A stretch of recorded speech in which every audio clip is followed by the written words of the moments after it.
Pag-usapan natin tong si load cash. Anong mangyayari pag na-overdue ka kay load cash? Wala naman. Tatawag lang naman siya sa reference person mo, which at the time of applying, dalawa po. So, nang haras ba siya? Ano ba nangyari? Then, stay tuned. Hello everyone, welcome back to my channel. It's Ate Red here and I talk about online loan platforms, and this video is not sponsored. I just want to talk about the realities of online loan platforms at kung anong nangyari dahil hindi ko talaga guys sinadya na overdue ako kay load cash.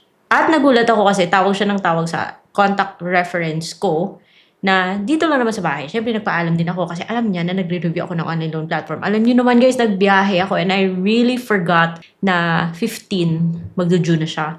And up to now, yung cellphone kung saan naka-download si Load Cash ay nakaano pa rin. Hindi ko natanggal yung roaming guys kasi hindi ko naman siya main phone. Bali, backup phone ko lang for loan apps that are only available on the Android systems. So, hindi ko po sinadya. And nagulat ako, bakit parang sabi ng asawa ko, ba't tawag to ng tawag? Sino ba to? Yung number kahapon pa. Ang dami, super dami ng kanyang calls. So, sabi ko, sige, sagutin mo nga. Kasi nakalimutan ko talaga may overdue ako. And sinagot niya, so yung sabi, hi, ito na po ba si ganito. Syempre, hindi ko na sasabihin yung pangalan. And then sabi niya, okay, yes. Kayo po yung ninominate ni ganito as a contact reference. Oy, ganon. So, pakisabi po, kasi hindi namin siya makontak, pakisabi po na may overdue. Okay. So, nag-mention siya na ikaw yung ninominate as contact reference, emergency contact reference. Pakisabi na may overdue at hindi namin siya makontak. Pero wala naman siyang ibang kinontak sa phone book ko, guys. Yung dalawang references ko lang, which dito lang sila sa bahay. Siyempre, alam nila kung bakit sila nilista as reference. So, it's confirmed, hindi po nang haharas si Load Cash. Para siyang recording na magye-yes and no ka lang, yung ganun. At kung may sasabihin kang iba, sasabihin nila hindi namin maintindihan, tatawagan ka lang ulit namin kapag hindi pa, something like that. So, para siyang robocall. So, walang pang haharas na nangyari, guys. Yun lang. So, binayaran ko kaagad, wala, at tumahimik.